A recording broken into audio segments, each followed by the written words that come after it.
Olá, como vai? É um prazer receber você em mais um programa Inteligência Afetiva. O nosso tema de hoje é 5 passos para superar o fim do relacionamento na codependência. Muito bem, esse é um tema delicado, difícil. Geralmente quando a pessoa busca um vídeo, uma palestra como essa, é porque já está num momento de dor, num momento de separação, onde ocorrem mudanças profundas na vida. A realidade muda repentinamente, especialmente para quem mora junto do parceiro, né? E dentro da pessoa um turbilhão de coisas acontecem, como medo do desconhecido, do futuro, do que vem pela frente. E se o outro termina a relação e não a pessoa, não é, que está nessa vivência, vamos dizer, procurando ajuda aqui, existe uma situação de susto, né? A pessoa, assim, ela fica chocada, às vezes, por um bom tempo, né? E por causa disso, começa a acontecer uma série de situações dentro dela mesma, que ela às vezes fica que a gente pode dizer até numa confusão de pensamentos e emoções. Ela se sente debilitada, frágil, errada, muitas vezes frustrada, rejeitada, culpada, fracassada, com raiva, indignada. E por quê? Vamos ver aqui então vários desses motivos, vamos entender melhor o que está acontecendo. Mas, de qualquer modo, estamos falando aqui de um momento que é um luto. Toda a separação, toda a perda importante leva a pessoa a passar por uma fase chamada de luto, onde muitas coisas acontecem dentro dela, né? Muitas vezes a perda de uma pessoa pode ser mais profunda do que perda de coisas materiais. E isso pode também representar perda de outras pessoas, por exemplo, da família do outro, dos amigos do outro, muitas vezes da convivência com os próprios filhos. E perder uma relação, mesmo que ela estivesse ruim, já desgastada, muito complicada ou destrutiva, pode representar um grande desafio de readaptação na vida, em que a pessoa vai ter que mudar várias outros contextos de vida, não apenas daquele relacionamento. Então, por exemplo, a pessoa pode ter uma perda do projeto a dois que ela tinha. De repente tinha um projeto de ter, sei lá, de comprar coisas juntos, de trabalhar juntos, de ter filhos juntos, ou mais filhos. Um projeto de vida, né? Que às vezes até a gente geralmente quer num relacionamento que seja até o fim da vida, né? Também pode representar perda de bens, de um padrão de vida que geralmente, né, porque os bens são divididos, pode cair. Pode representar a perda de um estilo de vida, né, de um jeito de viver, né? Por exemplo, eu lembro uma pessoa que me falou que o seu parceiro vamos dizer, dançava muito bem, e quando ela saiu desse relacionamento, ela simplesmente perdeu um parceiro que ela ia dançar com ele todos os finais de semana, né? E não é muito fácil assim encontrar. Então, às vezes muda muito o modo de viver da pessoa. Outras perdas podem acontecer se a pessoa tiver que mudar de casa, às vezes mudar de bairro, de cidade ou até de país. Muitas vezes essa perda também significa uma perda de referência, de um porto seguro. Aquela pessoa tinha um lar para onde ela voltava todas as noites, por exemplo, depois do trabalho. Então ali era o porto seguro dela, apesar de que poderia ser problemático, mas aquilo era uma referência pessoal para ela, como se fosse até uma certa raiz. E ela perde isso, então ela voltar para casa, mas não tem um lar. Eu lembro de uma paciente que me falou isso uma vez: mas eu moro nessa casa há 25 anos com esse marido e com os meus filhos, e ela tinha uma outra casa, foi para essa outra casa nova, mas ela não tinha a sensação de um lar. Enfim, muitas perdas acontecem, além até mesmo dessas que eu comentei aqui com vocês.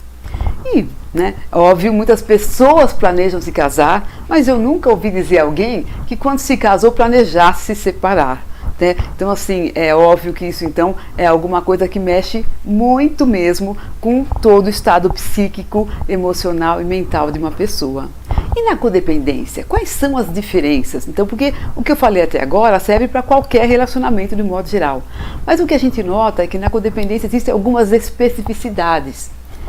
Bom, em primeiro lugar, vamos lembrar que a base ideológica da codependência é o amor romântico. Isso levado, vamos dizer, ao limite, né? Então, é como se o outro fosse ou se tornasse o combustível na vida da pessoa que tem a codependência. Outra coisa que vale a pena comentar é que a pessoa na codependência, ela tende a se fundir com o outro. É como se ela acabasse fazendo parte da identidade dele e ele da dela, né? E aí, quando ela se separa dessa pessoa, a sensação às vezes é como se perdesse um braço, né? Independentemente da questão do amor, né? Mesmo no relacionamento destrutivo, essa pessoa pode ter a sensação de ter perdido uma parte fundamental dela mesma, né? E falando nesse tema, é interessante lembrar dessa questão na nossa cultura de quando geralmente uma mulher se casa e ganha o nome do marido. Então quando a pessoa se separa, que perde aquele nome, pensa, o nome é uma identidade, não é? É como se fosse uma identidade da pessoa. Então quando ela perde aquele sobrenome, é como se ela perdesse um pedaço dessa identidade. Bem, a doutora Ellen Fisher, não sei se vocês a conhecem, é uma antropóloga e cientista que estuda muito essa questão do amor romântico, né? E ela coloca que a pessoa que está nessa condição, ela ativa e provoca alterações nas mesmas partes do cérebro dela que a cocaína e até outras drogas, ou seja, num localzinho que fica dentro do nosso sistema límbico, que é o sistema de recompensa. O que acontece então após a separação? Né? Ela diz que as mesmas partes do cérebro continuam ativadas, como se o cérebro quisesse que essa pessoa trouxesse o outro de volta para ela, né? Uma outra região que fica ativada é a dos cálculos de perdas e ganhos. E a pessoa, quando se separa, ela coloca muito foco no que perdeu, né? Sem ter uma noção clara do que vai acontecer pela frente. Então é óbvio que ela pode ganhar coisas muito boas nessa separação, ela pode fazer mudança na própria vida, que ela pode se sentir muito mais feliz. Porém, ela ainda não sente, não vive isso, ela vive as perdas, né? Então isso faz com que essa região do cérebro fique muito ativada e aí a vontade de voltar a esse relacionamento, caso, claro, não seja uma situação tão grave de violência, etc., fica ainda maior. Uma outra área do cérebro que fica ativada é a área do apego profundo por uma pessoa. Então, na codependência a gente nota, inclusive se o apego for muito maior, existe e tiver acontecido uma crença de rejeição, a pessoa pode estar disposta a arriscar tudo para o parceiro voltar para ela. Então, assim, eu vejo situações na minha prática de consultório que são realmente muito tristes. Às vezes a pessoa se lembra que ela, para o outro ficar, ela implorou, eu lembro de uma pessoa que disse assim, numa situação, contando isso em lágrimas, ela dizia assim, nossa, eu pedi para ele, mesmo que não me amasse mais, mas que ficasse comigo, né? Então depois ela parou para pensar, meu Deus, e a minha dignidade? Então é muito doloroso. E por quê? Porque a pessoa está vivendo essa codependência, essa dependência emocional terrível. E ela então se desestrutura, ela se desespera num momento como esse, que o outro fala, olha, eu não te amo mais. E a pessoa leva aquele choque e faz coisas que até ela mesma depois duvida de como ela pôde fazer aquilo. Que é uma coisa terrível, a pessoa fica arrependida e não dá para fazer nada nessa circunstância. Importante notar numa situação assim é que a pessoa é como se ela não conseguisse escutar o outro. Ela acaba tendo o que a gente poderia, olhando de fora, se não estivesse entendendo todo o processo, dizer que era um comportamento egoísta, que ela só estava pensando nela, quer dizer, pedir para o outro ficar de qualquer jeito que seja, mesmo que ele esteja infeliz. Bem, a partir, né, do momento da separação, o que acontece? Então a pessoa começa a ter uma sensação de desequilíbrio, assim, como se ela tivesse uma fome que não dá para eliminar, que não dá para acabar com essa fome. Ela mesma pode falar, eu tenho uma fome de amor, uma fome de afeto. E isso tem a ver, claro, com todo esse sistema cerebral funcionando e pedindo para ela, né, que traga mais afeto para a vida dela. E a gente vai falar disso um pouquinho mais para frente do que ela pode fazer. E às vezes a gente nota, até numa situação também de codependência, que a pessoa termina um namoro como se fosse uma última cartada para ver se o outro muda. Ela não acaba com tanta convicção ou tendo amadurecido tão bem essa decisão. E aí o que acontece depois? Às vezes ela pensa assim, bom, se eu acabar com ele, então ele vai fazer a grande mudança e vai me buscar, me procurar diferente do que ele era antes, né? Quando isso não acontece, o que geralmente não acontece, essa pessoa nota que ela não estava pronta para o rompimento. Ela não estava pronta para ficar longe do outro. Aí começa aquilo que vocês devem já ter visto várias vezes, uma relação que vai e vem, desmancha, volta, desmancha, volta. Isso pode ser um sinal aí de uma dependência emocional importante, né? As pessoas não conseguem nem ficar longe, nem ficar perto. Terrível as duas situações. Outra situação que eu vejo bastante na prática, na codependência, é uma pessoa que terminou o relacionamento, mas ela continua buscando esse parceiro e continua se encontrando com ele, e faz sexo, né? E sempre naquela esperança de voltar ao relacionamento. E fica nessa relação que nem é uma relação direito, porque acabou, né, o relacionamento deles, mas ela fica numa coisa que nem nome tem, e que dura meses, anos, ou seja, com isso ela não consegue ir adiante na sua vida, seguir no seu plano de ter um relacionamento amoroso bom, saudável. E às vezes o outro já até encontrou um outro par, está namorando e aí continua tendo relacionamento com essa pessoa que está na codependência, o que vai tornando a autoestima desta pessoa cada vez pior, né? Às vezes o outro faz isso por uma questão de vaidade, porque, vamos dizer assim, é uma sensação de que ele tem poder sobre alguém, que alguém está nas mãos dele. Ou como um comportamento perverso, então ele continua dando migalhas para manter a esperança desse parceiro e manter esse poder que ele tinha anteriormente e que continua tendo sobre esse ex-parceiro, né? Então, é uma situação aí bem pouco saudável, né? Então a doutora Ellen Fisher conclui que o amor romântico é uma das situações mais viciantes que existem. Olha isso, olha como isso é importante. Ok, e a relação acabou, e agora? Né? O que a gente pode fazer? Vou dar agora algumas dicas e vou falar de alguns passos importantes, 5 passos importantes para superar essa fase muitas vezes terrível que é a do luto. Primeira coisa, é importante que a pessoa comece a ter, vamos dizer assim, um certo domínio dos seus pensamentos, que ela busque, quando percebe que aqueles pensamentos estão obsessivos, sobre precisar do outro, ele precisa dele, tem que ser ele. Às vezes não é que ela pensa desta maneira exatamente, mas é isso que os pensamentos dela trazem como mensagem principal. Então, precisa que ela pare isso e fale, não é verdade. Ele não é a única pessoa no mundo, esse parceiro, tanto faz homem ou mulher, não importa, eu falo ele como o parceiro. Então, assim, é hora de ela parar esses pensamentos, ela conseguir dar um basta nessa ruminação de pensamentos que fica fazendo uma grande tortura dentro dela. Como é que você consegue parar isso? Respirando fundo, gente, sério. Não é conversa de popular, não. É importante. Quando você respira fundo, você oxigena mais seu cérebro, você consegue pensar com mais clareza, com um modo mais sensato. Então, respirar muito profundamente. E aí começa toda uma fase de elaboração, em que essa pessoa vai refletir sobre a sua participação nesse relacionamento que não deu certo, ou que não foi até o objetivo que ela tinha, não alcançou esse objetivo, né? E então sobre a sua participação e sobre a participação do parceiro, né? E qual é a grande dificuldade de fazer essa análise geral da situação? É que as pessoas têm uma grande tendência de sentir culpa. E o que a gente está dizendo aqui é que ela precisa buscar a sua contribuição, a sua responsabilidade na questão, mas nós não estamos falando aqui de julgamento.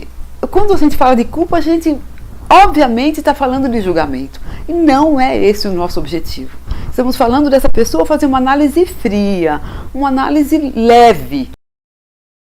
Aí você me pergunta, como vai fazer uma análise leve? né? Vai lá pensar nas situações, tal, sem essa coisa do julgamento moral em cima das cenas. Pensando naquele dia, naquela circunstância, eu cooperei. Então, é muito numa postura de observador dessa história. Então, você começa a observar as situações, analisa e começa a concluir coisas. Puxa, eu ali não fui tão amiga, não acolhi a pessoa quando precisava de mim, ali eu fui mais rude. Então, assim, vai olhando para você aprender. Essa é uma questão chave. E não para ficar, vamos dizer, se torturando, se sentindo a última pessoa do mundo porque você é culpado, etc. Então, acho que se você vai numa postura de observador neutro, você tem muito mais chance de aprender rápido tudo que você precisa aprender para passar essa fase. Até porque, gente, vamos lá. Acabar um relacionamento significa que a relação foi errada? Não. Um relacionamento pode ter durado um certo tempo, ter sido bom, você pode ter vivido muitas coisas boas, aprendido muito com essa relação, e num certo momento as pessoas pegaram caminhos diferentes. Uma foi para um lado, no seu modo de pensar, nos seus pontos de vista, em relação aos seus objetivos, e outra pessoa foi para outro lado. Só porque uma relação acaba, colocar aí um rótulo de que a relação foi ruim, foi errada. Então, existem muitas convenções sociais, culturais, que a gente precisa parar e pensar se são válidas para cada um de nós. E mesmo quem pediu a separação, né, mudando um pouco de tema, não quer dizer que essa pessoa não vai sofrer.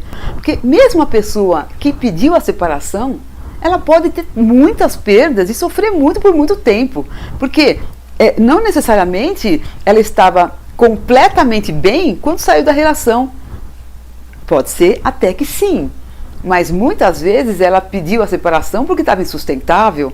E às vezes ela estava com medo de sofrer violências maiores, então nem sempre ela está pronta, e de qualquer modo, para ela assim, um rompimento de algo que tinha uma grande importância na vida.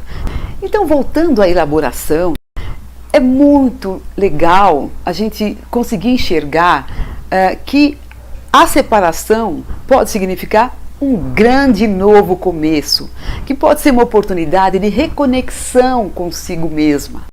Que a pessoa pode, vamos dizer assim, voltar de novo para os seus valores, para entender como é, o que eu gosto, o que eu não gosto, para se conhecer muito mais e nesse autoconhecimento avançar, dar passos largos, vamos dizer assim, caminhar muito mais ágil ou mais rapidamente para os seus objetivos. Ela poderia estar meio perdida dentro daquele relacionamento anterior que não estava funcionando bem, que ela não estava feliz. Então vamos agora falar um pouco dos passos.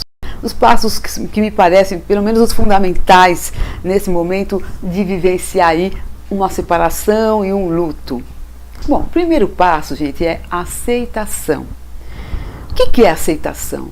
É parar aquela briga interna, aquela coisa, não, mas não pode ser, não pode estar acontecendo isso comigo, mas por que ele me deixou, eu não mereço, sabe, toda essa tortura interna, né? E aí eu te pergunto, você já aceitou a separação? Esse relacionamento dava sentido à sua vida? Era o centro, era o foco do seu dia a dia? Quer dizer, era a coisa mais importante da sua vida? Quando isso acontece, a gente já deu um toquezinho lá atrás, óbvio que é bem mais difícil de aceitar, mas de qualquer modo você precisa atravessar vamos falar assim, esse deserto para poder sair dele. Então a grande lição é não fazer isso de novo, não colocar uma nova pessoa na tua vida como centro, sendo tudo na sua vida, ok? Bom, segundo passo, tomar uma outra grande decisão. Virar essa página e seguir com a sua vida, com seus projetos pessoais. E por que eu falo isso? Porque muitas pessoas ficam ainda só no passado. Não ficam só retomando todas aquelas cenas e não vão para frente. Isso fica durando muito tempo. Então qual que é a ideia aqui? Foque nos seus recursos. Vai lá buscar quais são suas qualidades, os seus recursos pessoais, amigos, pessoas com quem você tem uma vida afetiva, familiares às vezes, pessoas que podem te ajudar nesse momento, suprindo um pouco daquela fome de amor que a gente falou antes, para que você tenha aí mais tempo de tranquilamente ir superando estas perdas e viver bem. Terceiro passo, olhar para trás para entender bem o que se passou. Mas só isso, não é para ficar desvirando a página. Você já deve ter visto pessoas que viram a página e desviram, né? Viram e desviram, viram e desviram, né? E aí, gente, a coisa não caminha e a pessoa tem aquela sensação de que não consegue se desligar nunca do outro. Então, por exemplo, ficar olhando o Facebook dele ou dos amigos ou das pessoas que conhecem ele para ver se ele está com alguém, não está, o que ele está fazendo, se saiu no sábado à noite. Olha isso. Ficar olhando o WhatsApp, vai olhando lá se ele está online no meio da noite, sondando com os amigos, né, para saber como ele está, já tem uma pessoa, não tem, se ele está bem, se ele não está bem. Gente, vamos parar com essa autotortura, pelo amor de você mesmo. Então assim, às vezes eu brinco, né? A gente trabalha em grupo com os codependentes e pessoas que têm dependência emocional e relacionamentos complicados, né? E às vezes eu falo, gente, olha, para quem se separou, é proibido olhar no Facebook do outro, né? É brincadeira, óbvio, quem sou eu para dar uma ordem na vida de alguém? Mas eu falo assim para ver se as pessoas acordam, porque vira e mexe, a pessoa vai e começa a se torturar. Uma coisa que já estava andando, ela já estava quase virando a página, aí desvira, ok? Outro detalhe, né, que a gente vê, a pessoa acha um jeito para mandar uma mensagem para o outro. Cá entre nós, autoengano, inventando motivo para falar com a pessoa, né? Eu lembro uma pessoa que me contou assim, porque ele gostava tanto do meu cachorrinho, e aí meu cachorrinho ficou doente e eu tive que levar no veterinário, eu achei que eu precisava contar para ele isso. Menos, né? Então, tô brincando, gente, com isso, porque esse assunto é tão pesado, né? Mas a gente nota que as pessoas ficam buscando maneiras de voltar a ter contato. Isso eu não chamo de persistência. Isso é insistência, que é ruim, tá? A persistência é uma coisa legal na vida. Então, se está no relacionamento, persista até o que você puder para manter e para salvar a relação. Mas depois que você saiu, aí você já começa o quê? A forçar a barra. Começa a invadir o espaço do outro. Às vezes a pessoa deixa com que o outro invada o seu próprio espaço. Complicado, não? Fique atento, porque às vezes algumas decisões são aparentemente irrelevantes, que a gente chama de DAI, mas elas são o começo de uma recaída. Elas são o primeiro passinho para você voltar tudo para trás, desvirar aquela página que eu falei. Bom, quarto passo, tendo em vista isso que eu acabei de falar, seria muito importante se afastar o máximo dessa pessoa. Por quê? Porque você precisa agora caminhar para tirar ela da sua cabeça, para você, o que a gente chama de esquecer. É óbvio que você não esquece a pessoa, mas você precisa parar de pensar nela, com o jeito que você pensava antes, ou com essa obsessão atualmente. Então, senão você fica alimentando a presença dessa pessoa na sua vida. Então, é muito importante assim, fazer um plano para se separar ao máximo. E aí as pessoas às vezes me perguntam, mas ele é o pai dos meus filhos, como é que eu vou poder me separar? Não dá para afastar totalmente. Ok, você não pode se afastar totalmente, e eu entendo que existem situações assim.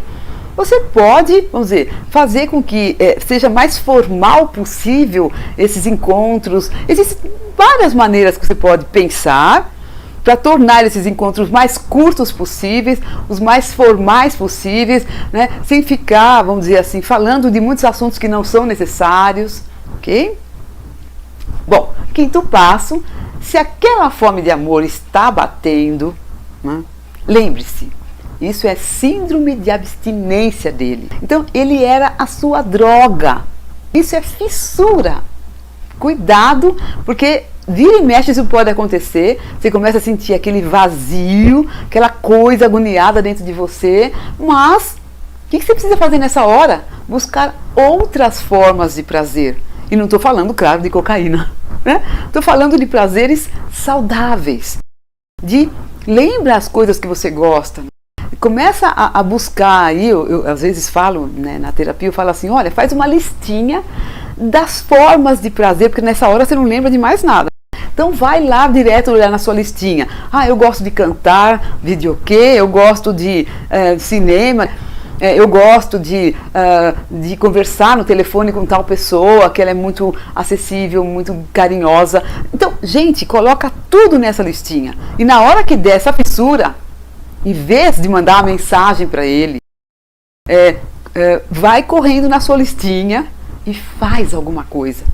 Às vezes, 10, 15 minutos fazendo uma outra coisa legal, você já fica totalmente diferente. Então, cuidado, não corre para o chocolate e para a pizza de 4 queijos. Enfim, né, eu sei que esse assunto é tão difícil. Se você estiver passando por uma separação, entendo que é um momento muito difícil, que pode demorar semanas e meses e parecer uma fase interminável da sua vida. Então, por maior que seja a sua dor agora, eu realmente acredito que você pode aumentar ou diminuir esta dor, que você pode trabalhar para se superar, mas você precisa dar passos importantes e não cair vamos dizer, na sedução do auto-engano. Senão, você mesma vai aumentar esse período de luto, fazendo com que ele seja ainda pior do que ele precisa ser.